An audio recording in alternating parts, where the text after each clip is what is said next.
বাতায়ন এটি একটি ম্যাগাজিন। এর মধ্যে আমার একটি লেখা আছে, সেই লেখাটি প্রসঙ্গে একটু পরে বলছি। তার আগে বাতায়নের কথা বলি, কারণ এর আগেও হয়তো আমি আপনাদের বলেছি বাতায়নের কথা। বাতায়ন একটি ম্যাগাজিন যেখানে নাকি আমি রেগুলার লেখা লিখি। এটা হলো, আমি যেটা প্রথমে দেখালাম সেটা চতুর্থ পর্ব ছিল, আর এটা হলো যে তৃতীয়, এবং এরপরে যেটা দেখাবো সেটা হলো দ্বিতীয় বাতায়ন। এখানে আমি তৃতীয়টাতে আমি যেটা লিখেছিলাম সেটা হলো বেঞ্চমার্ক এবং মানদণ্ডের উপরে, যে আমরা আমাদের নিজের মনের মধ্যে, অথবা আমরা আমাদের সন্তানদের মনের মধ্যে, অথবা অফিস এনভায়রনমেন্টে বা বন্ধুদের মধ্যে, সবার মধ্যে একটা বেঞ্চমার্ক একটা মাথার মধ্যে ঢুকিয়ে দিই সামহাও, অথবা নিজেরাই ঢুকিয়ে নেই, যেটা ফুলফিল করার জন্য আমরা কন্টিনিউয়াসলি ছুটতে থাকি, কিন্তু মনটার মধ্যে একটা শান্তি আসে না, একটা কন্টিনিউয়াস একটা ছোটাছুটি চলতে থাকে কিন্তু শান্তি নেই। এটা হলো বেঞ্চমার্ক এবং মানদণ্ডের কথা, এবং এটা হলো দ্বিতীয় পর্ব, এবং এটাতে আমি লিখেছি গ্যাস লাইটিং নিয়ে। এবং এই গ্যাস লাইটিংয়ের আইডিয়াটা এসছে নতুন প্রজন্মদের থেকেই, কারণ ওরা মনে করে যে আমরা বড়রা ওদেরকে অনেক গ্যাস লাইটিং করি। তো সেই গ্যাস লাইটিংয়ের আইডিয়াটা কি, কোনটাকে গ্যাস লাইটিং বলে, এবং কিভাবে আমরা এটা না করতে পারি, অথবা আমাদের সাথে যদি কেউ গ্যাস লাইটিং করে থাকে তাহলে আমরা কিভাবে নিজেদের সামাল দেব, মানসিকভাবে ভালো থাকবো, সেটার উপরে বেশ কিছু তথ্য এই ম্যাগাজিনটাতে আছে।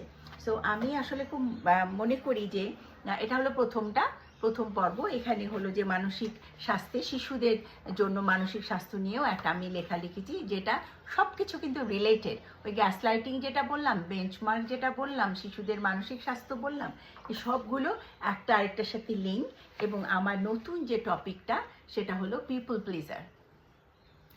এটাও কিন্তু আপনার একদম ছোটবেলার সাথেই কিভাবে বাচ্চাদের মানুষ করা হবে, এবং আমরা কিভাবে নিজেদেরকে এই রকম একটা সিচুয়েশনে কোপ করব, যে আমরা নিজেরা কিভাবে পিপল প্লিজারে পরিণত হয়েছি, এবং এখন যখন আমরা রিয়েলাইজ করছি তাহলে আমরা সেভাবে কিভাবে সামনে এগুতে পারবো, এবং কিভাবে নিজেদেরকে এই জায়গাটা থেকে রক্ষা করব। তো এই জিনিসটা কয়েকটা জাস্ট টপিক ছোট্ট করে জাস্ট একটু হিন্ট দেই, যাতে আপনারা উৎসাহী হন এই ব্যাপারটা বোঝার জন্য, জানার জন্য। আসলে কারণ পিপল প্লিজার আমরা খুব ইজিলি, খুব সহজেই ব্যবহার করে থাকি, বাট এটার গভীরতাটা কতটুকু এটা আমরা চট করে হয়তো বুঝতে পারবো না। বুঝতে অনেকেও পারতেও পারেন, কিন্তু বেশিরভাগ মানুষকে দেখা গেছে আমাদের সোসাইটিতে স্পেশালি আমরা পিপল প্লিজার তৈরি করছি, এবং সেটা কেন হচ্ছে, কিভাবে হচ্ছে, এবং কারা এই পিপল প্লিজার সেটা বোঝার জন্য আমার মনে হয় এই ম্যাগাজিনের এই টপিকটা সত্যি খুব ইম্পর্টেন্ট। এখানে আরও যেসব লেখা আছে, ছোট গল্প আছে, কবিতা আছে, সবই খুব ফ্যান্টাস্টিক। আমি জাস্ট আমার টপিকটা নিয়ে একটু বলতে চাচ্ছি যে মানুষকে সন্তুষ্ট বা খুশি করে চলা মানুষগুলোর লক্ষণগুলো কি, কোন লক্ষণগুলো দেখলে আপনারা বুঝবেন যে এই মানুষটার মধ্যে আসলে পিপল প্লিজারের সিমটমসগুলো আছে। যেমন আপনি চান সবাই আপনাকে পছন্দ করুক, তাই না? আমরা চাই এরকম। আপনি অতিরিক্ত ক্ষমা চান, বারবার সরি বলতে থাকেন, এটা আপনার মধ্যে একটা লক্ষণ যদি থাকে। তারপরে অন্য মানুষের ভ্যালিডেশনের মাধ্যমে আপনি নিজেকে মূল্যায়ন করেন। আরেকজন আপনাকে ভালো বললো বা খারাপ বললো, এইটার উপরে আপনার ভালো থাকা এবং খারাপ থাকা নির্ভর করছে। আপনি নিজেকে মূল্যায়ন করতে পারছেন না, আপনি অন্যের দ্বারা মূল্যায়িত হচ্ছেন, এবং এটা আপনাকে কখনোই শান্তি দেয় না, কন্টিনিউয়াসলি আপনাকে আনহ্যাপি রাখে, কারণ আপনি আসলে কাউকে খুশি করতে পারবেন না, সব সময় সম্ভবই না। কোনো ক্ষেত্রে হয়তো পারবেন, বা সবাইকে পারবেন না, সেটা বলতে চাচ্ছি। মানুষকে আপনাকে ব্যবহার করার এবং সুযোগ নেবার অনুমতি এবং সুবিধা করে দেওয়া। আমি যদি একজন পিপল প্লেজার হই, আমি একটা সুন্দর একটা জায়গা করে দেব যাতে মানুষ আমাকে ব্যবহার করতে পারে, আমাকে সুযোগ নিতে পারে আমার। হ্যাঁ, আপনি যখন নিজেকে প্রতিরক্ষা করার জন্য সীমানা নির্ধারণ করেন, তখন আপনি নিজেই অপরাধ বোধে ভোগেন এবং নিজেকে খারাপ বা ছোট মনের মানুষ মনে করেন।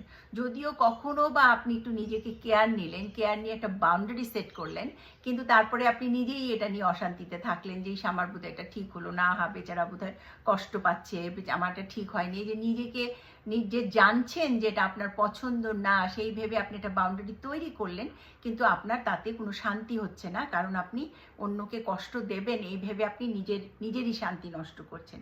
আপনি সংঘর্ষ ভয় পান, আপনি খুবই একটা কনফ্লিক্টের মধ্যে যেতে চান, আপনি এড়িয়ে যেতে চান, এবং সেই কারণে আপনি আড়ালে থাকলেন, আপনি ব্যাপারটা নিয়ে ডিল করলেন না। আপনি সবসময় একজন ভালো মানুষ হিসেবে থাকতে চান, লাইক আপনি ভালো ছেলে, লক্ষ্মী মেয়ে, হ্যাঁ, এই সমাজে নিজেকে এটা প্রতিষ্ঠা করার জন্য আপনি আপ্রাণ চেষ্টা করতে থাকেন, কেউ যেন আপনাকে কোনোভাবেই খারাপ বলতে না পারে। আপনি একজন নিয়ম অনুসরণ করে চলা মানুষ, আপনি খুবই পছন্দ করেন, which is a good thing, যে নিয়ম অনুসরণ করে চলেন, ভালো জিনিস, কিন্তু সেটা মাত্রাতিরিক্ত হয়ে গেলে তখন আবার সমস্যা হয়, not in a bad sense but good sense আর কি।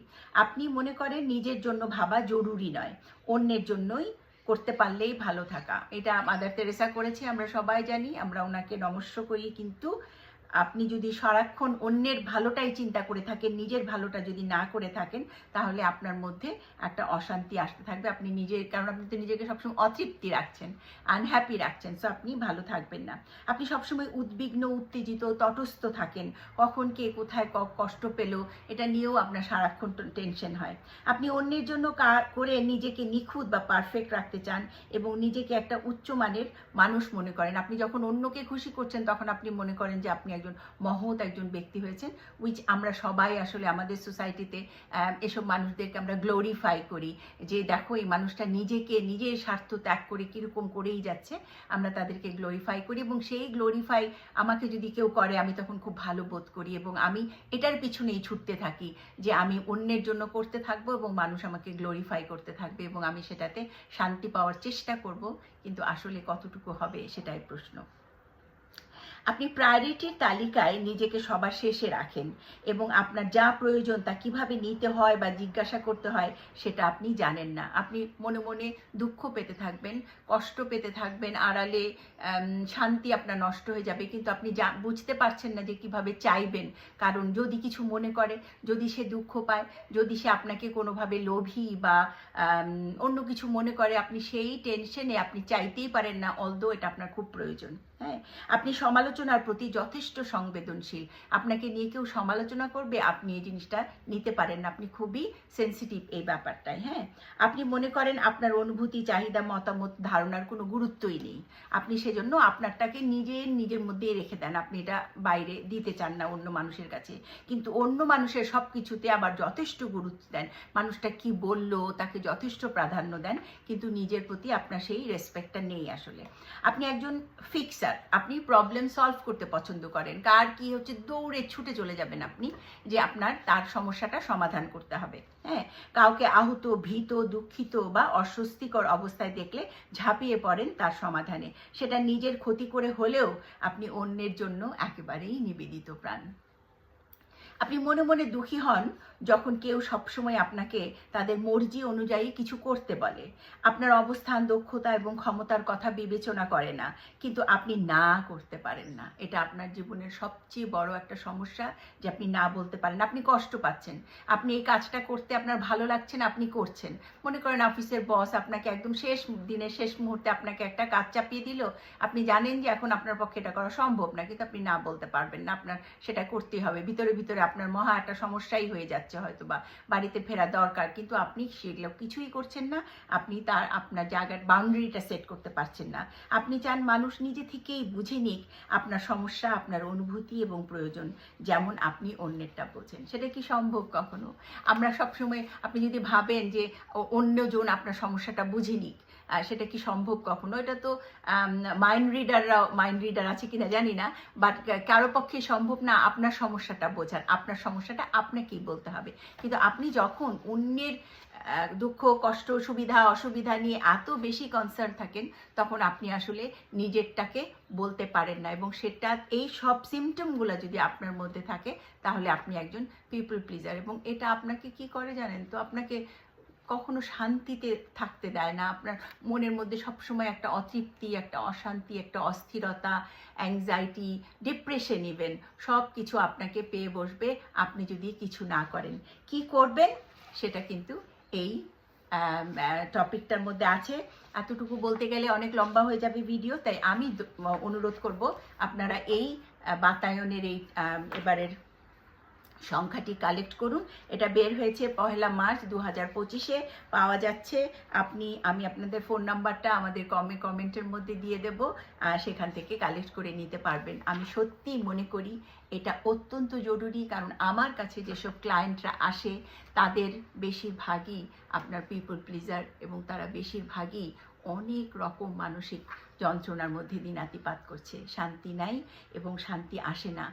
তাহলে এই টপিকটা পড়ুন এবং কিভাবে এর থেকে মুক্তি পাবেন সেটা দেখুন, এবং প্রয়োজনে একজন কাউন্সিলরের সাথে কথা বলুন, প্রফেশনাল কারোর সাথে কথা বলুন যারা আপনাকে সাহায্য করতে পারবে। অনেক ধন্যবাদ আমার সাথে এতক্ষণ সময় থাকবার জন্য। আশা করি এই টপিকটা এবং বাতায়নের ম্যাগাজিনের এই আইটেমগুলো আপনাদেরকে সাহায্য করবে। অনেক ধন্যবাদ। ভালো থাকবেন, সুস্থ থাকবেন মানসিকভাবে এবং শারীরিকভাবে।